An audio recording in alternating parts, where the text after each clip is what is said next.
Good morning मित्रांनो, नमस्कार, जय शिवराय. तर आत्ताचा हा नवीन तिसरा ब्लॉग आहे आपला. तर हा ब्लॉग आपला आता असा असणार आहे की मी इथं पनवेलला आहे. पनवेलला चाललो आहे गावी, पनवेलवरून. तर गावी कशासाठी, तर गावी आमच्या गावी श्रीराम गणेश मंदिर आणि हनुमान मंदिर म्हणजे एकच मंदिर आहे. तर त्याच्यामध्ये तीन देवांचे म्हणजे गणपती बाप्पा आहेत, श्रीराम आहेत आणि हनुमान आहेत. तर ह्यांची प्राण प्रतिष्ठान स्थापना होणार आहे आणि नवीन मंदिर झालं आहे, जीर्णोद्धार झालेलं आहे आमच्या गावातल्या मोठ्या मंदिराचं. तर त्या कारणास्तव मी आता गावी जातो आहे आणि गावी जाताना हा एक नवीन ब्लॉग बनवतो आहे. आणि एवढे दिवस झाले ब्लॉग बनवता नाही आला, तो आत्ता बनवतो. तिसरा ब्लॉग आहे आपला.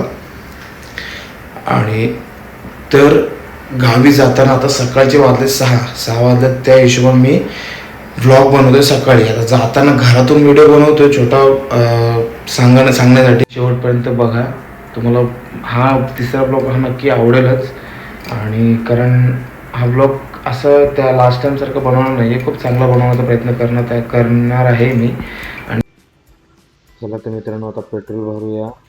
गाडीची टँक पूर्ण फुल करणार आपण. फुल केल्यानंतरच इथून. तर चला मित्र, आम्ही आलोय आता पनवेल पळसपे फाटा. तिथून जो गाव आहे आपला, हा मुरुड जंजिरा किल्ला दाखवतोय.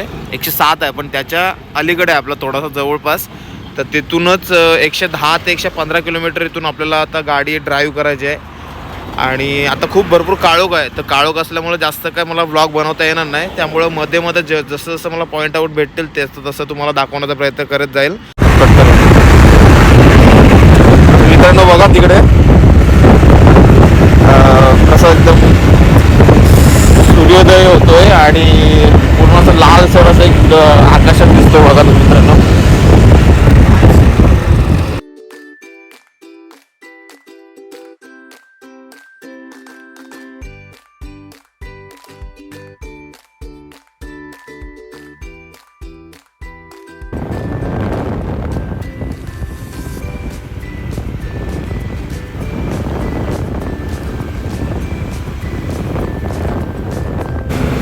तर आता वडखलला पोहोचलोय. हा वडखलचा ब्रिज आहे.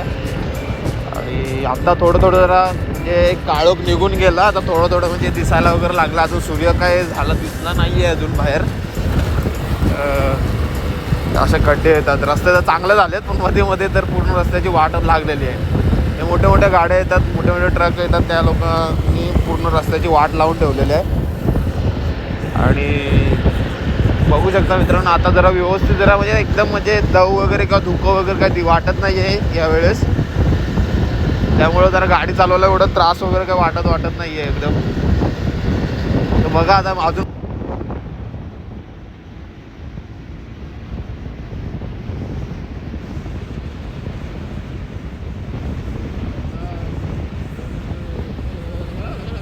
तर मित्रांनो, आता आम्ही इथं नागोठण्याच्या आधी एक छोटंसं हॉटेल आहे. तिकडे आम्ही आता नाश्ता करायला थांबलेलो. आता थोडंसं हाईक सोबत आहे, माझा भाचा आहे प्रशांत म्हणून आहे. तर तो आणि मी सकाळ आता पूर्ण बाईकवर असं एकदम थंडी एवढी वाजते ना, काय सांगू शकत नाही. पूर्ण अंग असं थरथरतंय. नाश्ता वगैरे करत थांबत आहे इथे, कारण टेस्ट वगैरे खूप छान असतं इथं. चहा, वडापाव, जे काय असेल ते. आता आम्ही वडापाव खाल्ला आहे.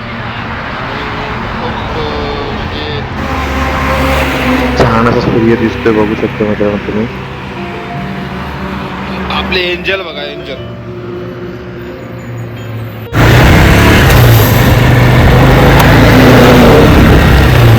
तर रोहावरून वगैरे आम्हाला जायचं असेल ना, तर हा सरळ रस्ता गेला इकडं मानगाव आहे. आणि इकडे राईट मारून डायरेक्ट हा रोहावरून नागोठण्यावरून रोहावरून आमच्या इकडे गावाला. तर हा एक रस्ता गेलाय. हा ऑफ रोड आहे थोडासा, पण इकडनं थोडं क्लायमेट आणि म्हणजे वातावरण वगैरे खूप चांगलं आहे इकडे. त्यामुळे गाड्यांचं ट्रॅफिकचं टेन्शन नाही ना, कशाचं टेन्शन. त्यामुळे आम्ही लोक गावी जाताना पूर्ण म्हणजे इकडनं जातो डेली, प्रत्येक वेळेस इकडनं. जर नाईट असेल तर मग मानगाववरून जातो, कारण इकडनं पूर्ण काळोख असतो, जंगलचा रोड आहे, घाट आहेत. त्यामुळे मग मानगाववरून जात असतो. तर मित्रांनो, आता पोहोचलोय नागोठण्याला. आणि नागोठण्याचा हा मार्केट आहे. एवढं मोठा नाही आहे, छोटा आहे, पण इथं भरपूर ट्रॅफिक असतो. आता सकाळ आहे त्यामुळे गाड्या नाही आहेत जास्त. भरपूर ट्रॅफिक, म्हणजे खूप. इथं 5-10 मिनटं तर इथंच जातात, कारण की एवढा ट्रॅफिक असतो. पब्लिक, गाववाली इथले पब्लिक वगैरे असतात. तर बाजूला वगैरे गाड्यांचा वगैरे प्रॉब्लेम होतो. गाड्यांना किती हॉर्न दिला तरी ते बाजूला करत नाही. फुल ट्रॅफिक असतो. आणि हा इथे एक डेपो आहे नागोठण्याचा. कधी जास्त आलो नाही तर थांबत वगैरे नाही, पण डायरेक्ट तिकडनं जावं लागतं. त्यामुळे एवढी थोडंसं माहिती आहे. इकडे डेपो आहे लेफ्ट साईडला. आणि छोटून एक नदी आहे. ती नदीचं पाणी कधी आटतंय नाही आटतंय असं सीन असतो, कारण की पावसाळ्यात ते पूर्ण भरलेली असते. आणि नदी आता पण पाणी आहे त्याच्यात. वाहतं पाणी आहे ॲक्च्युली, बघायला गेलं तर थोडंसं वाहतं आहे. नदीचं पाणी म्हणजे एकदम खारट असेल, पण वाहतं पाणी आहे.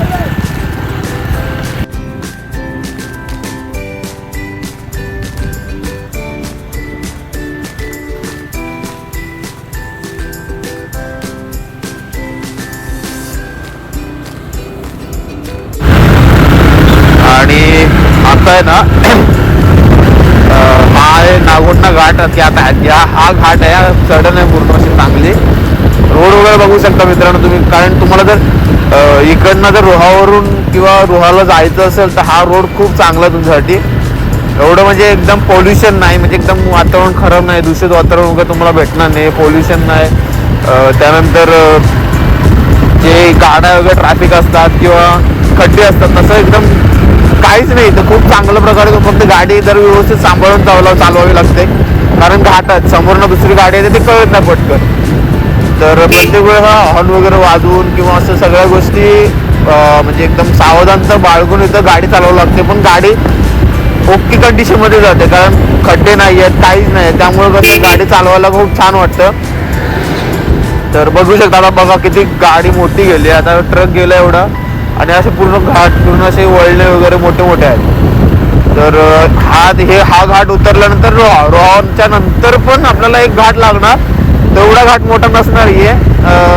त्यानंतर मग डायरेक्ट आपण आपलं गावच्या ठिकाणी पोचलो असं वाटतं रोहाला जेव्हा पोचल्यानंतर.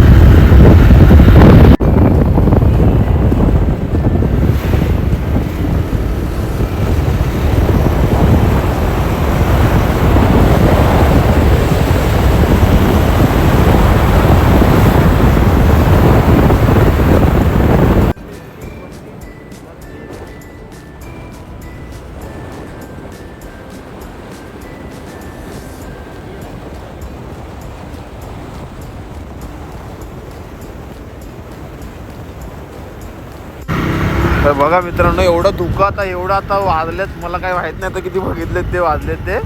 पण बघा ना, एवढं धुकं आता एकदमच अचानक एवढ्या लांबून आलोय. म्हणजे नागोठण्यामध्ये बघा ना, कुठे नागोठणं सोडल्यानंतर 8 वाजलेत वाटतं. 8च्या दरम्यान हा एवढं धुकं बघा ना सगळीकडे. बघा कसं वाटतंय धुकं, एकदम म्हणजे ढगात आल्याकडे वाटतंय.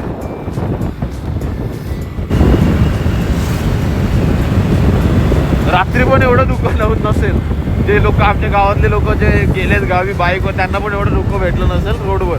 ते आता इकडं प्रॉपर गावामध्ये एवढं धुकं आहे, रोडवर तर नाहीच आहे. गावामध्ये एवढं धुकं आहे. तर बघा ना, एवढं म्हणजे थंडी किती वाजत असेल विचार करू शकता तुम्ही. पूर्ण हाताची अवस्था बघा मित्रांनो, हाताची पूर्ण वाट लागल्या हाताची. तर मित्रांनो आता पोचलोय रोहा डेपोला.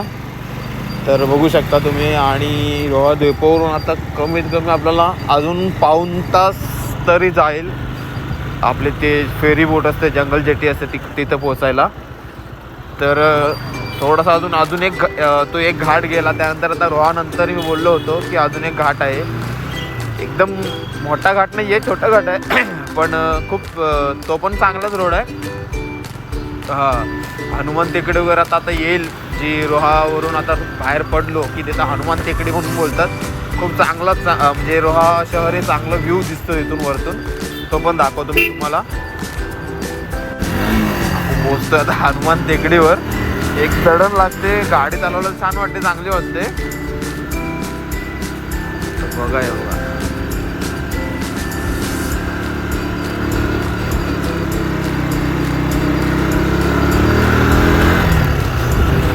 हनुमान टेकडी आहे. तर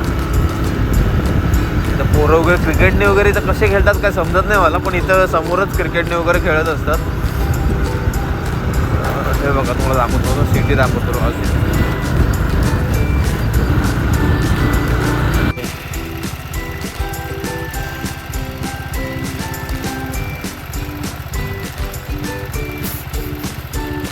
एवढं जंगलामध्ये सुद्धा आता गाड्या तर अपडाऊन होतात, पण एवढं आता इथं जंगलामध्ये की इथं एकदम आता हा रेस्टॉरंट आहे, हॉटेल आहे इथं कोण एवढं पब्लिक एवढं थांबत असेल काय माहीत नाही. बघा ना इथे कोण पब्लिक येते एवढी थांबते काही कळत नाही मला एवढ्या जंगलामध्ये. असो त्याचं ते जे काय असेल ते. हा बघा हा तर आहे, पण रोड पण बघू शकता तुम्ही, कारण मी जेव्हा गावी येतो त्यावेळेस मी इकडनंच येतो, कारण हा रोड असा आहे की खूप म्हणजे गाडीला पण आराम भेटतो, कारण एवढी आदळआपट तर होत नाही. एखाद दुसरे छोटे छोटे खड्डे आहेत, मध्येच रस्ता थोडा खराब आहे, पण गाडी सेफली येते. फक्त एवढंच की घाट आहेत, टर्निंग आहेत, खूप मोठे मोठे टर्निंग आहेत, तर तिथून गाडी सांभाळून चालवावी लागते. आणि झालं पोचलो, जमात आहे आता की बाबा पोचणारच आहोत आम्ही लोक. तर माझ्यासोबत डबल सीटवाला आहे तो, थंडी एवढी वाजते तो बोलते बॉडी वगैरे पूर्ण माझी सुन्न पडली, हात एवढे गारटले, थंड पडलेत. तो बोलतो मोबाईल पकडायला होत नाही, त्यालाच मोबाईल पकडायला लावला आहे. तर चला मित्रांनो बघूया पुढं ब्लॉगमध्ये बनवून राहा. तर मित्रांनो आता आम्ही पोचलो आहे जवळपास. गावचं काही आयडिया नाही, गावाची माहिती नाही आहे गाव कुठं आहे ते. तर आता हा बघा इथं आहे ना, इथे तर हा एक जो रोड गेला आहे तो आपल्या गावाकडे आहे, आणि हा जो रोड गेला तो मुरुड साईडला गेलेला आहे. तर मी 1-2 वेळा आलेलो की इकडनं मी पूर्ण, मला माहीत नव्हतं फर्स्ट टाईम ज्यावेळेस आलेलो तेव्हा इकडनं मी पूर्ण 15-20 मिनटं पुढं गेलो. त्यानंतर समजलं की हा मुरुडचा रस्ता आहे, आणि रिव्हर्स येऊन मग इकडनं विचारत मी गावी गेलेलो. त्यामुळे बघा इथं भालगाव दिलेलं आहे 17 किलोमीटर, तळा दिला आहे 14 किलोमीटर, आणि केळघर दिलेलं आहे 8 किलोमीटर.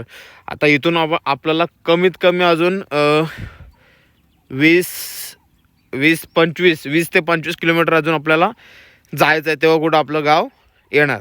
चला तर मित्रांनो बनू राहा. तर मित्रांनो आत्ता पोचलो आहे इथं मांदाड ब्रिज म्हणून आहे. हा इकडं मांदाड ब्रिज वगैरे आहे, आणि इथून तुम्हाला दिसतच असेल तर इंदापूर वगैरे दाखवलं 27 किलोमीटर, रोहा परत रिटर्न 20 किलोमीटर दाखवलेलं आहे. आणि हा एक रोड गेला आहे तो अगरदंडा, फेरी बोट वगैरे आहेत, तर आपल्याला तिकडनंच जायचं आहे. आणि हा गेला आहे म्हसला रोड वगैरे आहे तो, तिकडनं इंदापूर रोड वगैरे हा गेलेला आहे, पण आपल्याला जायचं आहे इकडं अगरदांडा रोड. हां आता कमीत कमी हा 15 किलोमीटर अजून हा रोड आहे. 15 किलोमीटर झाला की डायरेक्ट फेरीबोट आहे. फेरीबोट तुम्हाला दाखवतो तिथून कसं तुम्हाला जाऊ शकतं, किती काय तिकीट असेल ते तुम्हाला सांगतो मी. चला मित्रांनो. तर मित्रांनो आता ह्याच्यामध्ये आहे ना, हा एक रस्ता गेला आहे आणि हा एक रस्ता गेला. त्या ह्याच्यामधून हा जो रस्ता गेलो आहे दशरथ मंदिर रस्ता आहे तसं नाही आहे. हा रस्ता गेला एक मुरुड साईडला, हा एक इथून एक रस्ता गेला, आणि हा गेला आहे तो अगरदांडा, जो जेटी आहे अगरदांडा जेटी, जिथून हा बोटी असतात, फेरी बोटी असतात, तर ते इथून जायचा रस्ता आहे. तर मित्रांनो हा जो रस्ता गेला ना, हा एक रस्ता गेला, तर हा जो रस्ता गेलेला आहे ना तो हा मुरुड साईडला पण गेला, आणि तिथून लेफ्ट मारून की डायरेक्ट इथं आपल्याला अगरदांडा, जिथून फेरी बोट असतात, जो पोर्ट आहे छोटासा, तर तिथं इथून सुद्धा रस्ता, आणि इथून सुद्धा हा गावातून रस्ता, हा बाहेरून रस्ता आहे. तर हा रस्ता एकदम खराब झालेला, तो आत्ता मी बघतोय तर खूप रस्ता चांगला दिसतोय, त्यामुळे मी आता इकडनं जातोय. आणि नाहीतर इकडनं गेलो असतो तर खराब रस्ता होता. तो सोबत हा भाचा आहे, तो बोलतोय की नाही मामा हा रस्ता चांगला झाला, इकडनं जाऊ शकतो आपण. तर आपण आता इकडनं जायचा प्रयत्न करतो. एकदा तुम्ही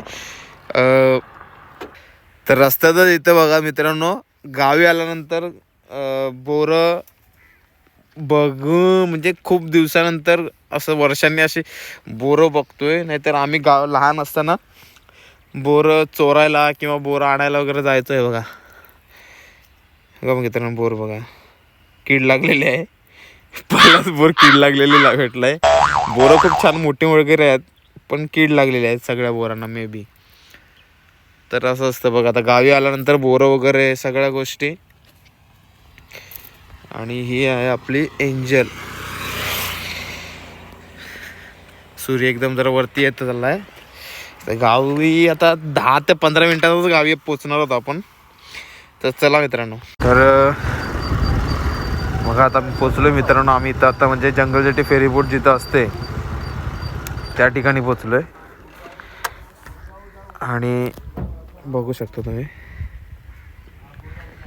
दिघी क्वीन. तर हा आहे आगरदांडा मित्र. आम्ही आता आगरदांडा बघा, गाड्या लागल्यात जंगल जेटीमध्ये जाण्यासाठी. आणि याच्यामध्ये 4 व्हीलर 2 व्हीलर वगैरे असं इकडनं अलीकडे नाही दिघीला वगैरे तिथपर्यंत फेरी बोट असते. तिकडनं जर कोणाला जायचं असेल तर तुम्ही इकडनं शॉर्टकट माणगावला न जाता इकडनं जायचं असेल तुम्हाला दिघीवरून श्रीवर्धन, इकडनं पण तुम्हाला शॉर्टकट होऊ शकतो. जर ही फेरी बोटचं तुम्हाला मजा घ्यायची असेल तर तुम्ही इथनं येऊ शकता. जास्त तिकीट नाही आहे. आणि बाईकला समथिंग काहीतरी ड्रायव्हर आणि बाईक मिळून 55 रुपये. 4 व्हीलरचं मला माहीत नाही, मी विचारून तुम्हाला सांगेल जे काय असेल ते. आता इथून कितीची आहे जंगल जेटी? 9ची असेल. त्या हिशोबाने आपण आता 15-1 मिनटं त्या साईडला पलीकडे जायला लागतात. तर बघा मित्रांनो, बनून राहा.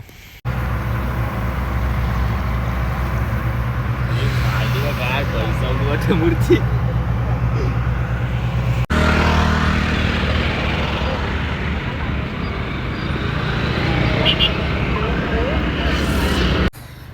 तर मित्रांनो, आता गावी जस्ट पोहोचलोय. आज उद्घाटन सोहळा आहे आणि त्या निमित्तानं पूर्ण मुंबईवरून गावी आलेत. गाव पूर्ण मुंबईवरून आलेला इकडे. आणि एवढे म्हणजे आता उत्साह दिसतोय गावांमध्ये. एक गाव एक कलर, म्हणजे भगवा कलर लावलेला आहे. येता आयलू लगेच येता आहे.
श्री गणेशाची पहा मूर्ती, घेता दर्शन दे हरि एक विघ्न सरती.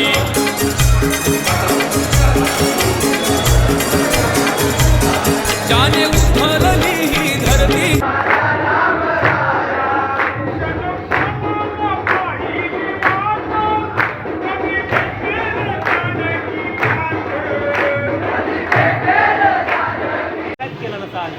तर जरूर सबस्क्राईब करा आणि श्रीवर्धनचे सगळे पारंपरिक सण पाहायला विसरू नका. चला कलश आता बसव. तर मित्रांनो, आता या शेवटचा दिवस आहे आणि शेवटच्या दिवसाला जे प्रोग्राम होते, म्हणजे टोटल 3 दिवसाचा प्रोग्राम होता. आणि तो सोहळा जो आता 3 दिवसाचा होता. आणि त्यानंतर जे शेवटचे म्हणजे जवळपास 4 वाजेपर्यंत नाईट गाजवली, पूर्ण रात्रभर नाचले, ते तुम्ही बघू शकता. आणि खूप एन्जॉयमेंट केलं 3 दिवस. आणि जर तुम्हाला हा व्हिडिओ जर आवडला असेल, काही तरी पण मी असे व्हिडिओज शूट करायला जमलं नाही मला. काही खूप म्हणजे असं मस्ती वगैरे सगळ्या गोष्टी, मित्रमंडळी भेटली गावाला गेल्यानंतर. ते काही क्षण दाखवता आले नाही. आपल्याला जास्त व्हिडिओ मोठा बनवायचा नाही आहे, त्यामुळं शॉर्ट व्हिडिओ घेऊन मी व्लॉग पूर्ण केला आहे. तरी हे ब्लॉग जर तुम्हाला आवडला असेल तर पूर्णपणे लाईक करा, शेअर करा, सबस्क्राईब करा आणि चांगलं कमेंट करा, जेणेकरून मी तुम्हाला चांगल्या अशाच प्रकारचे व्हिडिओ बनवत जाईन.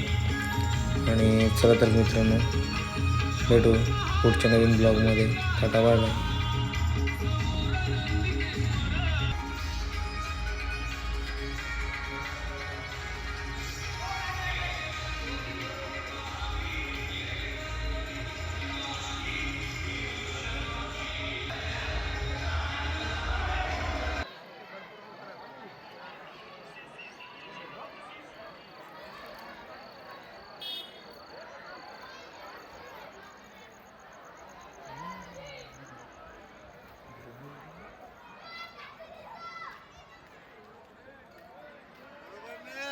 कडक कडक.